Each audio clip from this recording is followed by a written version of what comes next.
El Port de València no renuncia al seu lideratge. Actualment és el primer port de contenidors del Mediterrani i el 5è d'Europa, i aspira a convertir-se en el tercer port del continent en els pròxims anys. Ya somos el 5º de Europa, pues probablemente entre los 3 primeros de Europa.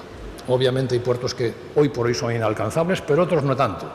Podrían ser superados fácilmente por Valencia. Y no se trata de tener tamaño, se trata de tener hub para poder reducir los costes para las empresas. Per aconseguir la tercera plaça d'Europa, València Port té definits els seus plans d'actuació. Estamos en este momento viviendo en el puerto un momento que yo diría decisivo, y os lo digo de verdad, de verdad. ¿Por qué? Tenemos la ampliación norte, que vamos a sacar los pliegos ya de una manera inmediata en octubre. Tenemos la nueva terminal de pasajeros, que también la queremos sacar a ser posible este año.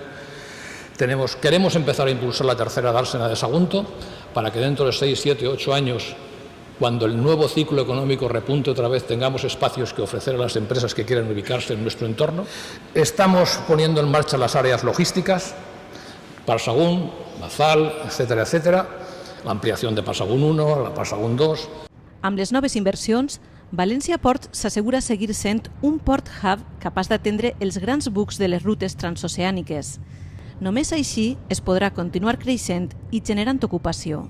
En l'acte de presentació de l'informe d'impacte econòmic de València Port, el president de la Comunitat Valenciana ha mostrat el suport incondicional del seu govern per aconseguir que València Port arribi a ser el tercer port d'Europa. Para conseguir ese gran objetivo que planteaba el presidente de la Autoridad Portuaria, que es conseguir que en las próximas décadas el puerto de Valencia sea el tercer puerto de Europa, entre otras cosas necesitamos desde luego mejorar todo lo que es la accesibilidad y mejorar todo lo que es la comunicación en general. El president valencià comparteix la vocació de lideratge, l'aspiració d'aconseguir la tercera plaça europea i el suport a les inversions, entre elles la Sal de València. Que todo lo que se ha planteado es simplemente la constatación de un hecho indiscutible, la importancia que tiene el puerto de Valencia para la economía de la Comunidad Valenciana.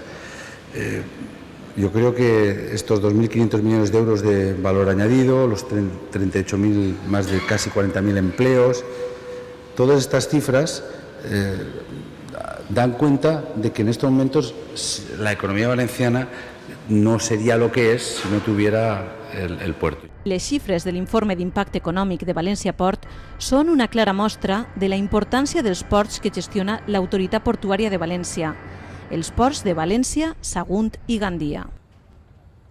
Amb dades de 2016, València Port genera 2.500 milions de valor afegit brut, el 2,39% del PIB de la Comunitat Valenciana. 2 de cada 100 ocupacions de la Comunitat Valenciana es creen per l'efecte del port.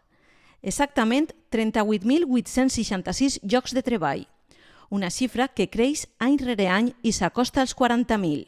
I en matèria salarial, les empreses que generen activitat gràcies al port van pagar uns salaris en 2016 que van aconseguir els 1.234 milions d'euros, el 2,62% de tots els salaris valencians.